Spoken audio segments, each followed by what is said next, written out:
All right, continuing in the 20 minutes we've got, I appreciate all this time, Joel. I'm inviting you to town so we can do a larger presentation because this book is so well done. Again, available at Infowars.com. Hope everybody gets it. It's a must-read, a treasure trove of easy-to-access, well-researched documentation. But continue with other areas that are important. One of the most important areas in the book, which people really enjoy, is where I give specific examples of every metro area in the state. In other words, when you go to the state analysis, state by state, I give specific analysis if you're living around New York City or New Jersey or Los Angeles Basin or Denver, Colorado, where to pick places to live on the periphery in suburbia that gives you the best chance of getting out of Dodge should everything start to go down. And that's very, very helpful to people to be able to have specific recommendations because I've been at this for 40 years, Alex, of designing high security residence and retreats for people. I've consulted with people for that long on how to find safe places. So I've got a trained eye of how to see things about where relative safety is lied. I'm not an absolutist in the sense that you're either a perfectly safe place or you're lost. I believe in helping people where I can because I think that there's going to be a remnant that's going to escape the problems of the world. They're going to escape because they've made wise decisions. They've made contingency plans. They haven't put all their eggs in one basket. And even those who can't afford it, because a lot of our people in our movement aren't people of money or wealth.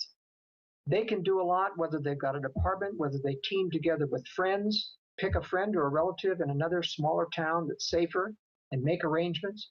I spend some time talking about how you plan to get there with your vehicle, how to prepare a vehicle so that you can get there, how to store food, and a lot of that, is in my books, The Secure Home, on developing an actual survival residence or retreat. I still give enough of that in strategic relocation that people can really move ahead with preparing what they need to do. One of the ways to prepare, and this is for people who have to stay within a major metro area, or at least in a portion of that, because of job, they need to make some minimum survival preparations of the suburban residence that they have.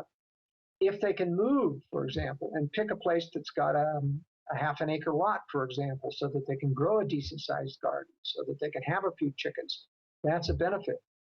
They need to pick homes that have basements in them.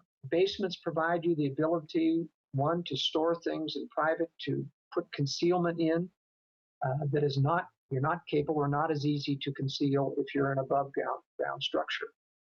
I like to see people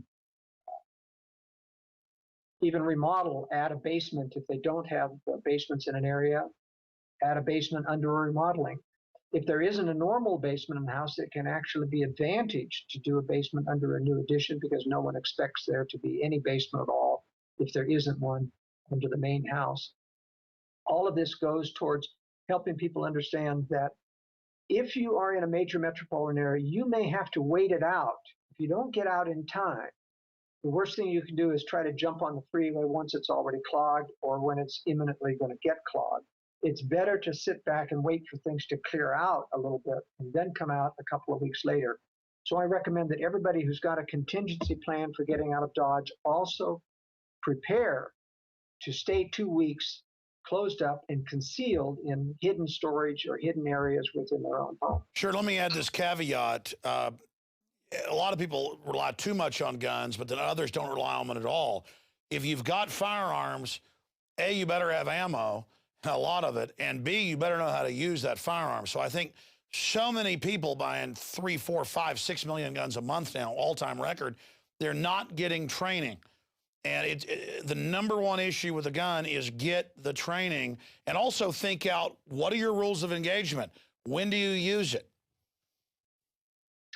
And there's also a point about how to conceal it.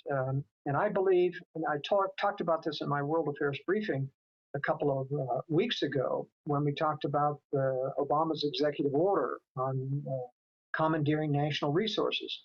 It's based upon the National Production Act of 1950, which, as I said, repealed the right to commandeer things. That has to be redone if they're going to implement that executive order. But still in the National Production Act of 1950 is a section which outlaws hoarding. And it's still on the books today. It's still valid today. You can be fined $1,000 a day or something for hoarding anything that the government says is a scarce resource. And it mentions things relative to residences as well. It's not just industrial materials. And so if they declare food a scarce resource, you can be prosecuted for having food storage. And it doesn't matter to the government if you had it 10 years ago. If you got it when they declared a scarce resource, it can be confiscated and you can be fined or imprisoned for it. And that's why I say it's absolutely essential that if you have food storage, you must prepare to put it away in concealed storage. There's also a strategy involved in this. If you got a mob coming down the street, you're not going to be able to avoid it. You don't want to shoot good people just because they're desperate. I will. Well, what I'm saying is it's unproductive if it's too big to overcome. Sure, no, I understand. So let me guess, you're about to say, have a few guns, some dummy food to give them. Or not even the guns. What I'm saying, you have a few food left on the shelves, you open your door, you don't lock it so they don't have to break it down. You get into your secure storage that's concealed and you disappear. They come in and take the food, and when it's gone, they go somewhere else. Now that's a wise strategy, you see, for surviving to live another day, and they don't get your real food storage. And if the government comes into inventory food and take from people who have stored, forethought, they don't get your food because it's concealed. Joel, we've gone over an hour and 20 minutes here. So much incredible information. We'll obviously have to do another interview or maybe even get you in town here. I brought a lot of points up. It's been amazing. All the issues you've covered here. You've done a great job answering all my questions. In the 10 minutes we've got left here on InfoWars Nightly News, what are other important areas you think we should cover? I mean, obviously, people need to get the book right now at Infowars.com. They can also call 888-253-3139 during work hours to get it.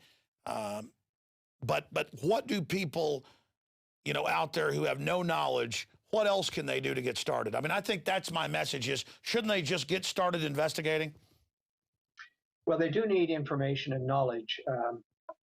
And my book covers so much territory, and there's a lot more that has to be done relative to securing their home once they get into a safe location. But in this last 10 minutes, let me give people some general guidelines of where to go in the 6 different regions of the United States where they have the best chance of finding safety and what the liabilities of each of those recommendations are. Let's take the Northeast first. The Northeast, you've got choices of going north and west. And west is a problem because you've got the Appalachian Mountains. Now, a lot of people feel like you can go north into New Hampshire, Vermont, and Maine. And one caveat about that, even though that has some very real possibilities, those have cold winters. They have a lot of bugs in the summertime, which you have to learn to deal with. And you've got to deal with the Boston crowd, which is going to prepare to go north as well. And so getting from any of those East Coast regions up to the north, you have to transit all of these population corridors. But let's suppose you have a retreat out there. Just remember, as a caveat, that once the crowds and refugees start to leave the New York, Boston area and flow west, you're cut off. In other words, you can't ever get back further west. If you've chosen to go northeast, you're going to have to stick it out there. One of the other options, of course, for people in that northeast area is to go to northern Pennsylvania. That's probably the most unpopulated area in the northeast, even more so than upstate New York. Above Interstate 80 is what I'm talking about. Hardly any towns, almost all rural land, growable land. I don't know why it's never developed, but it's an excellent position. From the southeast, in the Carolinas or Georgia, people want to head toward the mountains. The Blue Mountains down there, the southern chain of the Appalachian, is the best retreat area. But it will tend to get a little bit overcrowded as all of the people retreating to mountains from the southeast as well as Florida will end up towards the front range of the Blue Ridge Mountains or southern Appalachians. So the even higher, my highest rated area is what's called the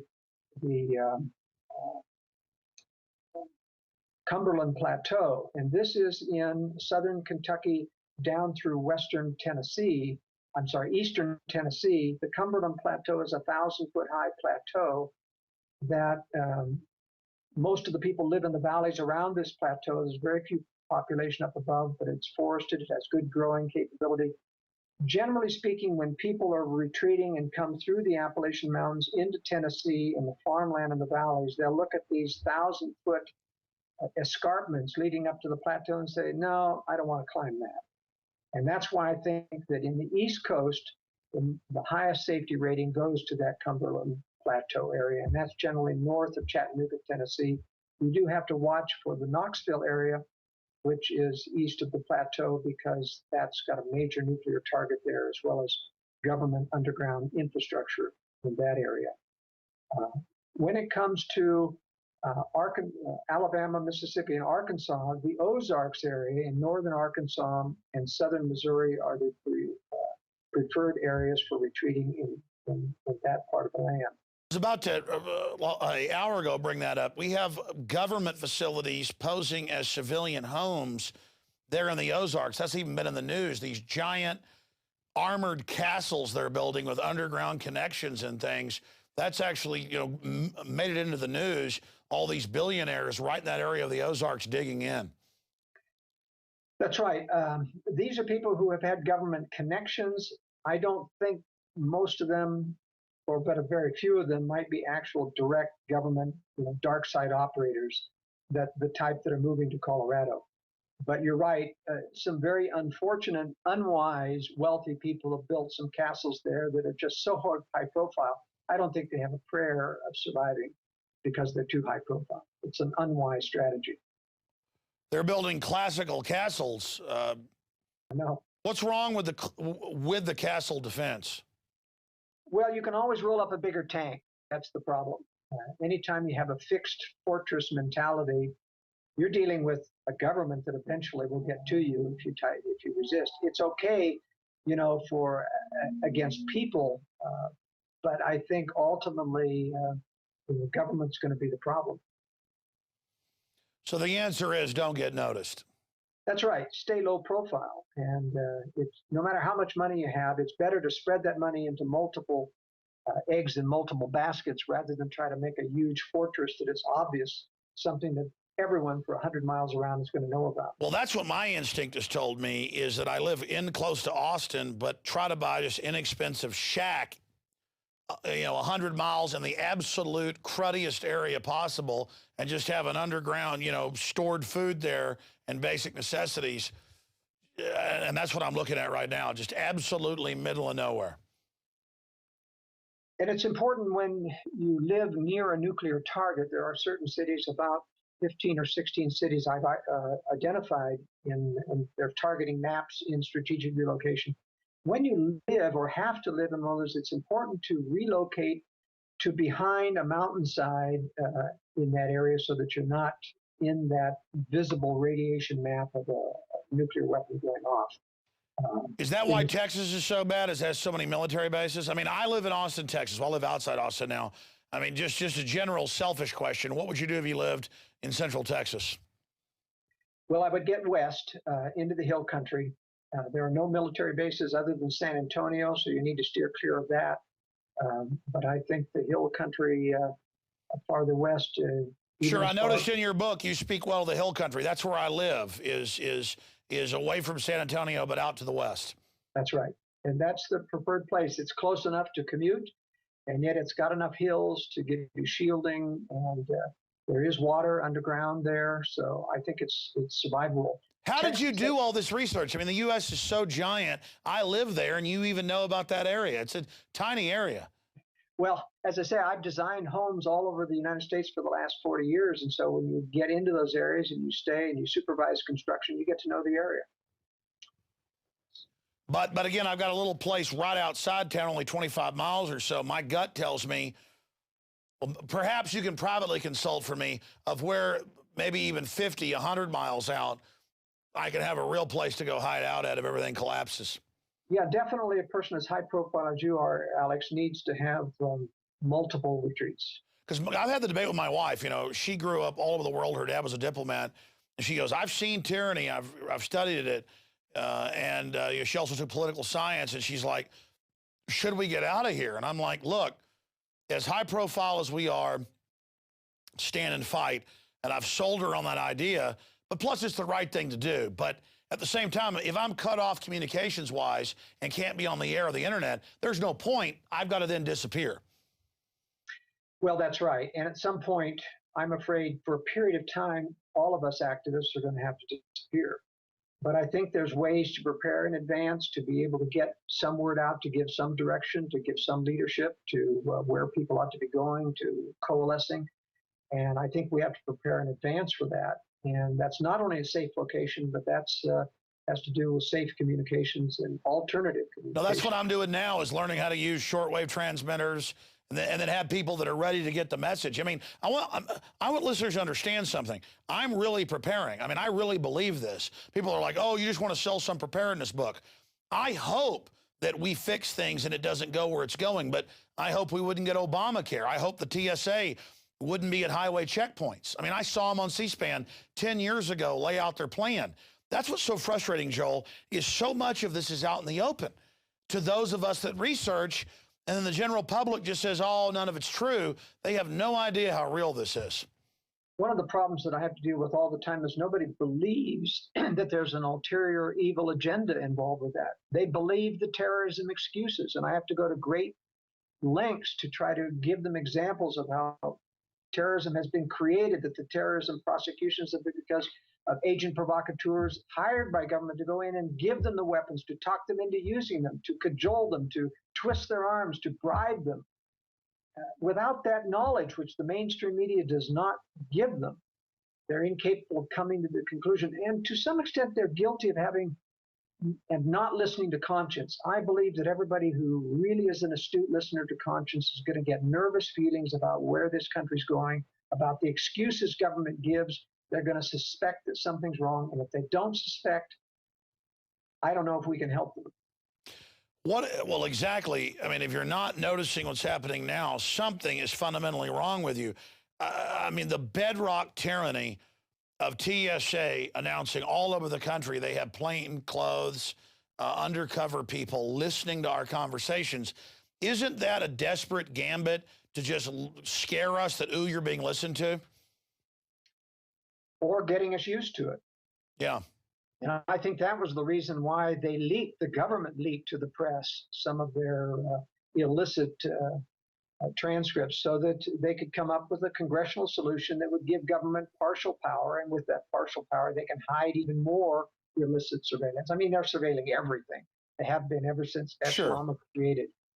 You know that. But I think that this is a matter of leaking to the press mistakes that we make, getting Congress to give us permission to overcome it, and then we just keep building this tyranny system. And we mustn't make the mistake of thinking because they're building the structure that it's imminent.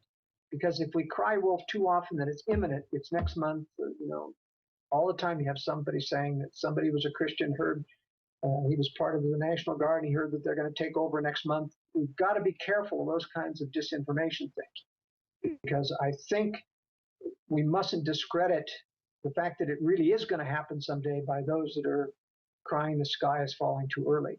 I agree with you. But I mean, it's so many levels. It's so many levels. The system has taken over, but the massive purging isn't here yet. And Joel, I happen to really not just know. I understand.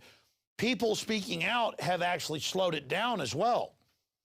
They have. I agree with that. They have become more concerned that this is getting. And frankly, I have to admit, you've had the widest influence in this nation on alerting to people on a broad range of subjects of conspiracy that is believable. And that's concerned the establishment. It has slowed them down. They have to be more careful when this information is getting out there. Yeah, I mean, watching my own show or watching my own radio show, listening to it, it's quite a spectacle of hysteria sometimes. But I think the fact that I am genuine and real of spirit, that telegraphs to people. So for all my faults, God has used what I've done towards good. And but undoubtedly, we're reaching 15 million people conservatively a week now. And I have my employees being followed to work now by the government, harassment's increasing. But I only take that as a fact that we are having an effect. Joel, we're going to have to do another interview in depth, and things are quickening. So we have to do it in the near future. But in closing, since you mentioned it, spend a few minutes on basic home defense and preparedness, because once you've picked your place, your book also gets into ways to fortify it, protect it. Spend a few minutes on that. Well, that is my specialty, is how to fortify a home and not make it look like a fortress. And essential to that, as I mentioned before, is having underground space. I do not recommend underground homes per se. The resale value is abysmal. There have been underground homes that have been beautifully lavish, designed, million-dollar homes that have been on the market for years and they can't find a buyer. It's just not wise. You say, I'm not going to plan to move, but people do have to make changes. So I recommend building conventional structures above an extensive basement space so that the basement is, some of it may be visible and some of it invisible. I think it's important in designing a structure that you don't put any equipment that has to be, that you can't personally maintain into that secure part of the basement. You've got to have an open mechanical room where that stuff can be maintained. Otherwise, you end up opening your secure door and letting in workmen, which compromises your security arrangements. It's also important to have alternate energy equipment. And this has the range of multiple fuels for heating the home, multiple fuels for heating water. I've done several tests with my family on living under survival conditions, and it's extremely important under the stress of living in less than optimal conditions, closed conditions in an underground shelter, to have hot water. It's a very soothing thing. So having a solar hot water system, or using excess solar energy from your solar panels once the batteries are charged to heat hot water. It's a little difficult to do electronically, but we know how to do that, and that's important to do. Having some way to secure windows and doors. I have a strategy, for example, where the homes that we design, or the ones that we remodel, we harden that master bedroom door and jamb so that nobody can burst into that bedroom, even if they gain access to your house. We try to design houses, for example, where the children can get to the master bedroom without having to go through the main stairway or the main hallway. Then from that master bedroom, they can get downstairs into a shelter system without having to once again come out of the master bedroom into the hallway where an intruder might be. These are the kinds of strategies that are important in designing a home or remodeling a home that really make a difference between a home that doesn't operate in a crisis and one that does. Obviously, we try to integrate in generating facilities, and I like to make sure that generators don't run constantly. Problem with automatic generator transfer switches is once they turn on, the generator keeps running whether you're using electricity or not, and it uses a lot of fuel. So we like to design systems so that you can shut down that generator once it starts and use it twice a day to charge things up, use a battery bank or a solar system with a small electricity between those times. Those are the kinds of things that allow you to live off the grid without the $100,000 that it normally takes for an off-the-grid home. In other words, using minimum off-the-grid techniques rather than trying to spend a whopping amount of money to have total off-the-grid homes. So we use electricity while we've got it. We're prepared to run at a minimal level once that electricity is gone, and with multi-fuel contingency for operating the various systems of the house. We also deal a lot with Windows security as well. If you have strong doors, and metal jambs on the outside, you need to look to the windows, the weak link. And there's a multiplicity of window treatments. They are rather difficult, expensive to do, some of them, but at least we can use polycarbonate acrylic sheeting on windows to stop vandalism from happening. We can prepare with mylar sheeting to cover broken windows if they get broken during the winter time when you might lose all of your heat. And we also have designs for gravel wall construction, for example, a very economical way to make bulletproofing of walls an alternative. It's not so much that you're trying to make the home a fortress, but sometimes if people take pot shots at you, if they're resentful of you having electricity and they don't, it's nice to have walls that you can actually hide behind and feel safe behind than the typical wood frame wall, which bullets pass right through. You know, you see all those movies about cowboys and Indians and people hiding behind the walls in a gunfight. Well, it just doesn't work in reality. No, it certainly doesn't, and there will be those type of issues. But unlike other societies that have collapsed, we have so many people that are armed. If things do collapse, it's going to be so explosive. It will, both for good and for evil. And I happen to think that because so many people are not prepared, even good people are going to have to take the streets to survive. And that's why I say we need the contingency planning of being able to get out of harm's way, get out of confrontation way, so that we're not having to confront well-meaning good people who didn't prepare, who frankly just want to take your food. And if you share all of your food with everybody that comes along, you'll be hitting the streets just like they will, as unprepared within a day, because it just takes that long to share your food. So you have to be a little hard-nosed about the fact that you can't share everything. Well, look, that's my point. I've warned people, I've talked about it, and my kids come first. And so there's not going to be a bunch of charity if this stuff actually implodes like this. Folks signed on to the New World Order. They laughed at us. That's their problem. Right now is my charity trying to wake them up and warn them. And I feel the same way. It's not that we don't want to help, but you can't be true to your family and your preparations and give to everyone who hasn't prepared. People have to take the consequences for their lack of feeling that there's a problem and lack of sense. The information's there. You and I have been on the air for years, Alex. The information's out there, and people need to take responsibility for what they know. Sure, I've learned in business, though, in most cases, if you give people things, instead of them even appreciate it, they think it's owed. So my problem is if I give neighbors something, then they're going to come back and say, now I demand more. So, I mean, I've seen that weird human psychology. It's very bizarre. Well, I think in the future crises, it will make some people better. It will make a lot of people worse. And like World War II, it's not going to be easy to live through. But I believe that we'll get divine assistance if we do our part in helping and try to warn others. And I appreciate what you've done, Alex. Well said. Yeah, the evil forces have the devil, we have God. Folks, the book is Strategic Relocation. It is the best book out there. Real knowledge, deep research.